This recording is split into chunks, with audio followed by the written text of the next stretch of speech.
Okay, hi everyone, it's Dat Boy. Welcome back to my channel. And today let's talk about a music project, an album called Qubit by the band Qubit. That's a little clever pun there. Which, well, for the record, I have every single thing you need to know about this album and the band themselves covered in a separate video. So, if you can kindly go check that out, then man, I'll love you for life, Jesus. But I guess, long story short, this band, this band have two individuals that I will like. Just those two alone will sell me on the project, and even though the rest of the lineup is already amazing, but for one, this project is led by front woman Daogo, which is a pretty known figure in the Japanese pop scene. I guess that's all you need to know. And secondly, the guitarist is a man named Seichi Nagai, which is one of my favorite guitarists just ever. Like, it's not even close. He is also part of another amazing project called Sotaisei Riron. And that's one of my favorite Japanese bands ever, and one of my favorite bands of all time. That's made favorite one of my favorite albums of all time. So yeah, just to brief you guys on some of the cool things about this band, and yeah, again, just those two alone will sell me on the project like super fast, even though, like I said again, the other people are no less amazing and talented. It's just that I haven't known much about them. So with that kind of hype going into this album, and like I don't think I've felt this kind of hype since the collab project earlier this year between Danny Brown and JPEG Mafia scaring the host. I was just super pumped up, and I was hoping for this one to be good, because if it wasn't going to be good, then I would be absolutely devastated. I would be sad for freaking days to come, or even months, who knows. But I guess we will never know, because the album is in fact good, and that's literally why I am here today to talk about it. You can treat this video like a review of sort, because I'll be talking about the tracks, giving my fair 2 cents, and just, I guess, give it a rating at the end. How about that? And so with that said, let's get straight into talking about why this album is good in my opinion. So it's really hard to talk about why and how this album is just so good without the necessary context. It will feel really weightless, and it doesn't feel substantial. But I've already covered it, so I'm not sure if I want to cover it in this video. And this video is aimed towards the more hardcore people anyways, which is like 10 of you guys. So, it really doesn't matter. I'm gonna just go about it the way I feel happy. I'm not gonna put in the kind of effort that's gonna ruin my mental state, okay? But, yeah, so what this album excels at is its ability to fuse rock, pop, rap, and glitch music together in such a captivating and engaging package. Like, I guess mostly from start to finish, really. This album is just pure bliss, pure joy to listen to. And, well, while it's not perfect, and, well, since nothing is perfect, the only difference is that the albums that I would consider near perfect don't have the glaring flaws that this one kind of has. And like, glaring flaws, I don't mean it like, these flaws will completely ruin the album experience, because after all, it's good. But these are flaws that you nonetheless should be kind of mindful of, and that therefore will take some of the overall enjoyment away.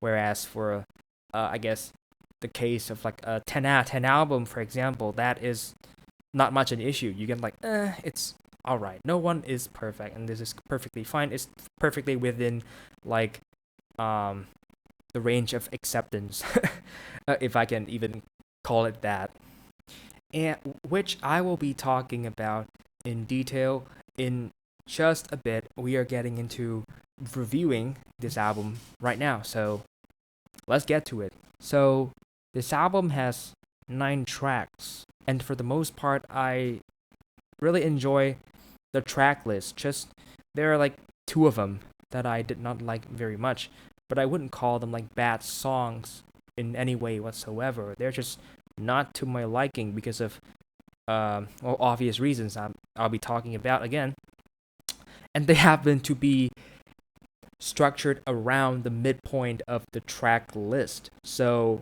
I guess from my view, I can say that this album sort of like struggles at midpoint, and then it just gracefully pick itself back up.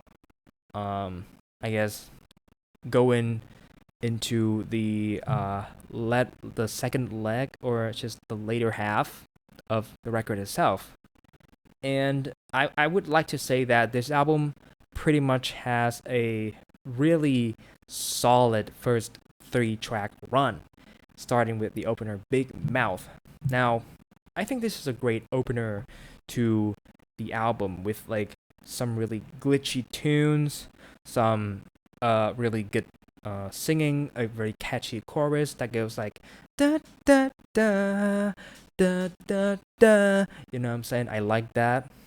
So like there's so many things I like about this track, but personally, I think it's sort of like outshone by a handful of other tracks on the list, and I would actually so when I listen for pleasure, I will just cherry pick the singles that I enjoy the most out of a record, unless if I do a full album experience to make a video or something like that. But usually I only listen to an album in full if it's like an 8 out of 10 in my book or above.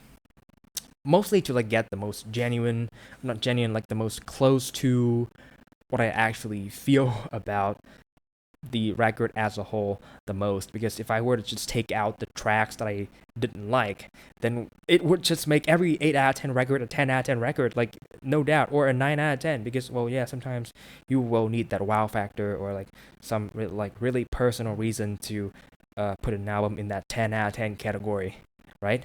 You know what I'm saying?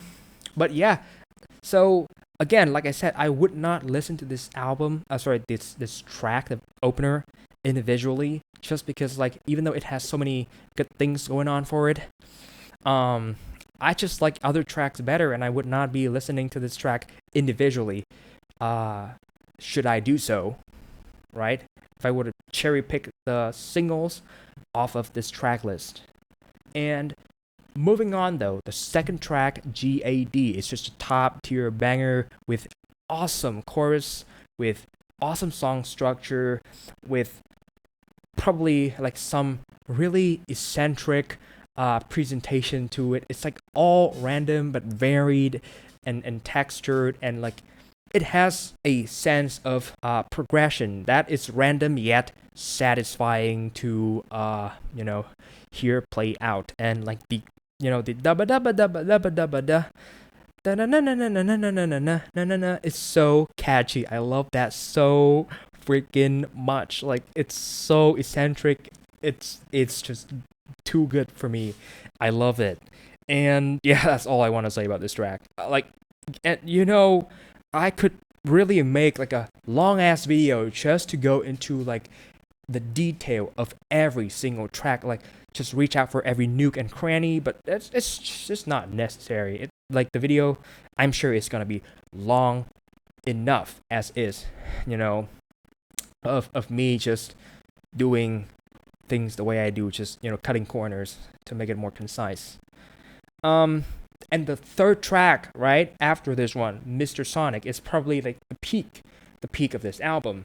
It's just a super well put together pop tune that features really textured synthesizers, kind of recessed to the back of the mix because like they try to like, I guess, amplify the awesomeness of the guitars. Like this track is really guitar centric, and you know me again. I have said I love the guitarist.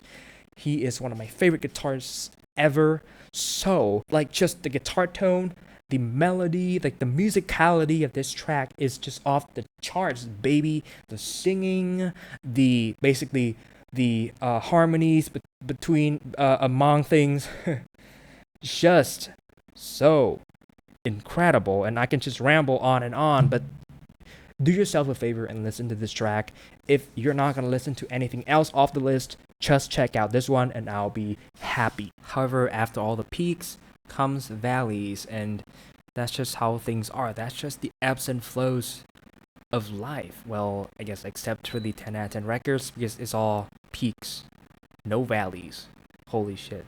But jokes aside, I do find the upcoming two tracks, right, to not be my favorites, or they are less than what I would consider bangers. And let me just pull out my notes real fast, because, you know, I gotta cook these tracks. I have some strong opinions on them. So, for the fourth track, song number 4, Wonder World, I think it is not a good track. I like the quirky song of it, but overall, it's just not that interesting. I didn't find I didn't find the tunes to be that catchy or captivating. To be clear, I do like certain things about it, like, for example, I like the singing. I think the singing is great. I like the short, repetitive, yet catchy guitar loops. I like the fat drum hits, which will, I guess, later on become like the bass hits. I'm not too sure. Like, it's all blurry to me, but the low end on this track is just rumbly. Like, my skull just was shaking when I was putting on my headphones, you know what I'm saying? It's just absolutely incredible. But those are separate elements. When they work together, though, like compositionally, I feel like this song has problems. So, from the start all the way to the 1 minute mark, which is, you know, when a drop happens at 1 minute mark. So basically the synthesizer just goes like, you know, if you've heard it, then you will absolutely know, or just, I guess, listen now if you have not. But thing is, from start all the way till that 1 minute mark, the song just doesn't build up any momentum or hype or tension or whatever.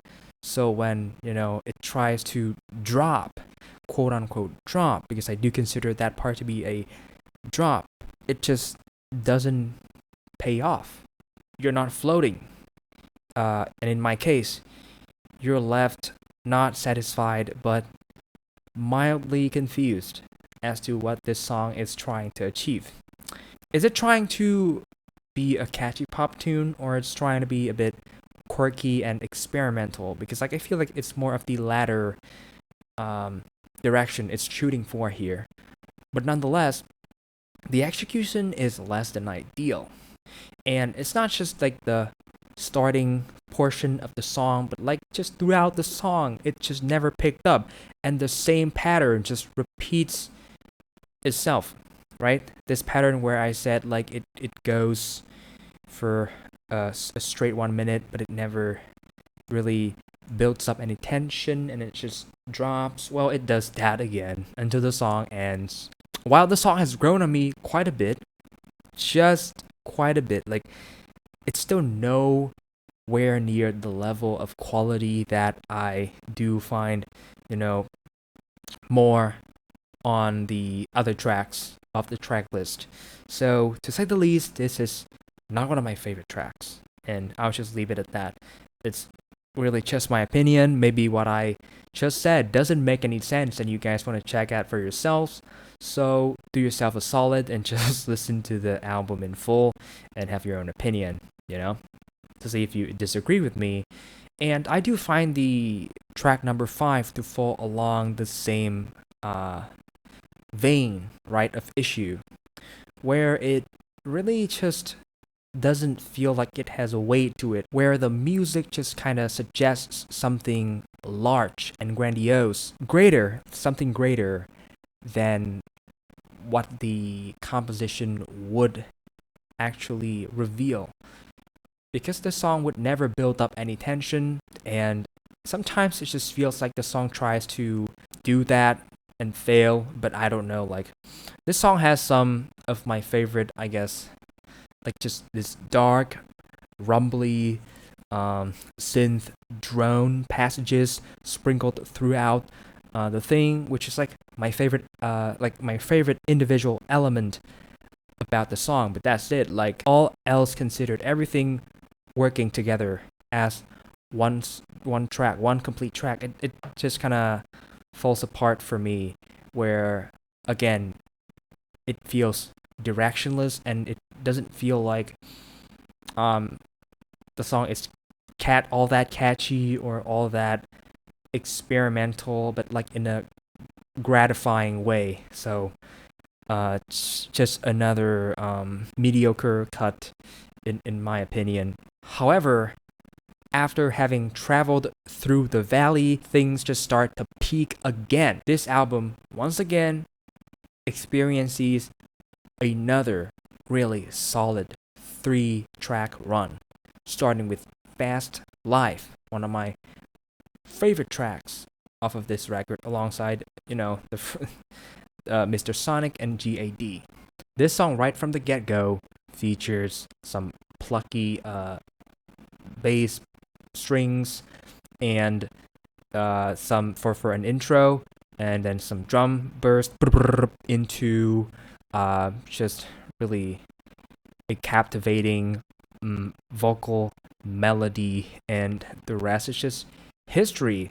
The song will also incorporate some really I wouldn't say incredible, some really amazing rapping, and it fits the overall eccentric and eclecticness of the entire song so well. Miss Dalkel slayed hard on this track, and the synth work is just varied, textured, and amazing. And again, what this video is missing is the context behind the member who's in charge of the keyboard or the synthesizer, or synthesizers. I'm not sure how many he's using, but let's just assume that there's one for the sanity of my brain, okay?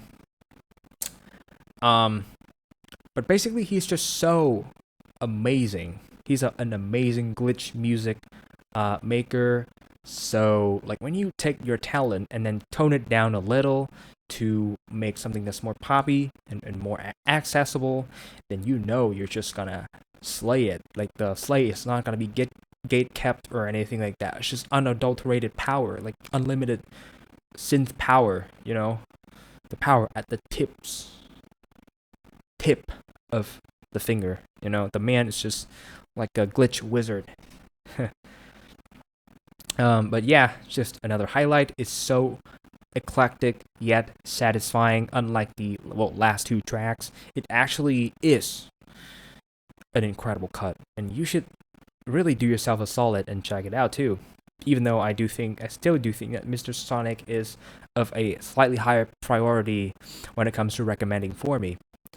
And then we have the song number 7, which is like a cute track, like very synth focused. We have, again, very varied synth work just throughout the track. It's so textured. It's so like you just zoom in and you pay attention to the little details and just go like, wow, I didn't know this track would articulate like that. Just all around incredible melodies, incredible um, all round. The lyrics are really cute. If you're reading into them, there's like literally a line like, large, so funny teddy bears, da da da, something like that. It's I think it's cute. Like when a song has teddy bears in it, it's cute. It's adorable. The cute energy is over 9,000. So it's Neon Diver. This track falls along the line. Like I feel like it's really similar to Room Tour Complex in that it's a very like electronic focused song. Synthesizers play a large role in this song also, and I really forgot. I should have taken notes here. I'm not sure how much guitar work we have in this track, but not much from my memory. And yeah, it's just a synthesizer focused work.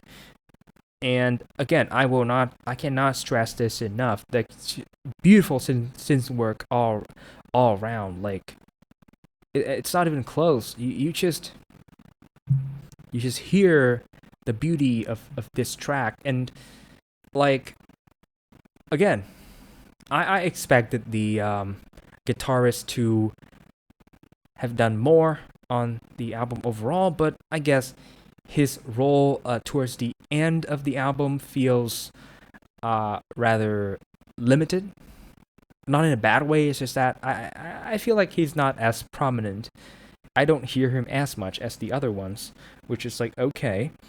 And I guess one thing, like one subtle detail that I really like about about this track is just the intro where it just does this it's glitchy, if I can even call it that, and it's so satisfying. It really tickles my nerdy ass noodle in a very satisfying way. But yeah, that's pretty much all I want to say about this track. It's good like that. And lastly, we have Beautiful Days, which I kid you not, emotionally, it makes me feel like Soon, the closing track off of Loveless by My Bloody Valentine. But it's not completely similar. And by that, I mean when the chorus hits, it's backed up by this wall of noise as, I guess, the main instrumental idea. The main... Oh god, there's an ant on my desk. But basically, it really backs up. It's the main thing about the track, or at least about the chorus. In that regard, it is similar to Soon. But where they differ is that on this track, I just don't hear a good drum groove, which can really tie things together. Because like a wall of noise is kind of dull, and I don't know, it's kind of like, I would say it's vulnerable to boredom without like some drums or some, I don't know, it's weird. Like this song is lacking, even though there's like a lot to it, but the chorus is a bit lacking in my opinion. It's a bit lacking. It's not that great. However, I don't think it's a bad track. It's not a bad track, and certainly is better than tracks 4 and 5. And like, I guess even though I could have like appreciated a better drum groove on the track, but I think it's a fitting close to the project. I wouldn't say it's my favorite. It's not. But I can appreciate it for what it does. Since like it's so similar to Soon. Oh, except it has some rapping to it, which is kind of funny. But like I believe the art of closing an album isn't something that is mastered by everyone, and in that regard, I think only a few bands have mastered that, at least in the Japanese scene, we're talking about like a rare few bands like Sotaise Ridon, or I don't know. That's the only name I can think of right now. There's quite a few, but that's the only one that comes to mind at the moment. So to kind of close things up, I do believe that this album is a rare gem that fuses multiple genres of music together. Again, like I said, rap, rock, glitch, and pop, whatever have you, together in such an engaging and just beautiful way. And when it works, it shines beautifully. When it doesn't, though, it's kind of feels like being experimental or being playful for the sake of being playful, whilst completely disregarding the theories. But again, that's just me. I don't know if these some of the songs here that I disliked, that or not disliked, but just I did not enjoy very much, could be the most like theoretically complicated things ever. It's just that it doesn't sound good in practice, right? But yeah, aside from like a very like downsloped middle point, the album is just great. The opener could have been better. The closing track sure could have also been better, but overall, the album is just a beautiful, amazing album, and from a band that I am quite a bit hyped for. I was expecting it to be a bit better, but I guess I'm happy with what we got. It's all good with me. So I guess to give this album a rating, I would give it like an 8 out of 10, like an 8.0, like a light 8, if that makes sense. And the absolute favorite tracks are GAD, Mr. Sonic, Fast Live, Room Tour Complex, and last but not least, Neon Diver. And that should be all. Now, if you have watched this video this far, right, this far in, tell me, do you agree or disagree with my opinions on it? Have you heard this album even? And if you haven't, please be sure to give this album a go, or at least give Mr. Sonic a go. And you can tell me what you think in the comments section. I would love to hear what you guys have to say. But other than that, I'm running out of things to say. It's been Dat Boy, and I will see you all in the next one. Ciao.